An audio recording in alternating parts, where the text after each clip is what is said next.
Magandang araw! Ang ibabahagi ko ngayong araw ay ang akdang Ako ay Ikaw ni Hans Romar T. Salum.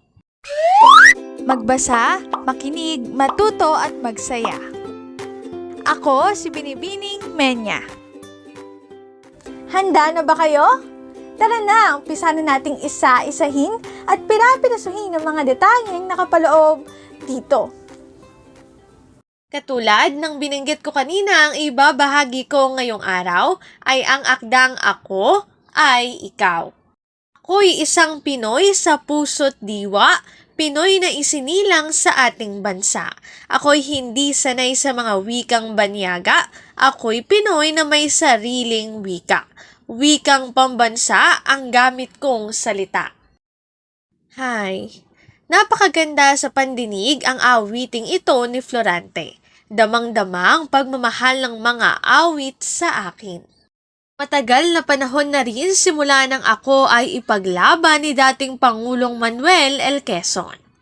Ang pakikipaglaban niyang ito ay daan upang ako ay umusbong, gamitin at tangkilikin. Ako ang simbolo ng pagkakakilanlan ng ating bansa, ang Pilipinas. Sa totoo lang, ako ay ginagamit sa maraming sitwasyon at pagkakataon. Tunay ngang malayo na ang aking narating bilang isang instrumento ng komunikasyon. Patunay nito sa paglipas ng panahon ay mabilis na naging moderno na ang ating bansa. Modernong kagamitan, pamumuhay, moderno na rin pati kabataan. Talagang ang mga Pinoy ay hindi nagpapahuli. Subalit, kasabay ng pagbabago at pagiging modernong ito ay ginawa na rin akong moderno. Pakiramdam ko ay binihisan ako upang sumabay sa makabagong panahon. Sa katunayan, ang wika ng kabataan ngayon ay tinatawag na Taglish, mga Jejemon wika nga.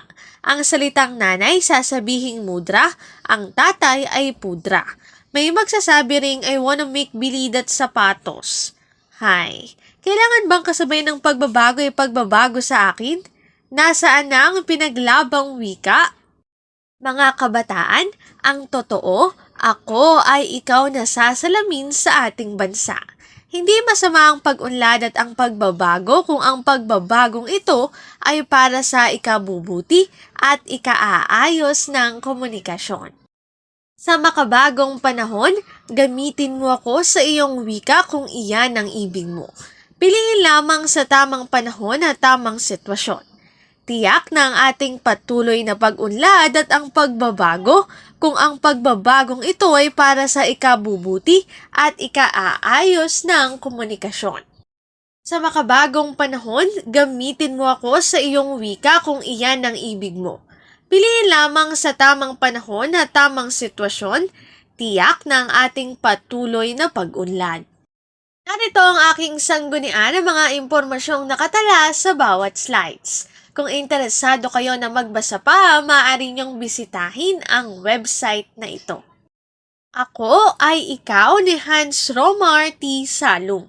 Dito na nagtatapos ang aking pagbabahagi. Sana ay marami kayong natutuhan. Muli, magbasa, makinig, matuto at magsaya. Ako si Binibining Menya. Paalam!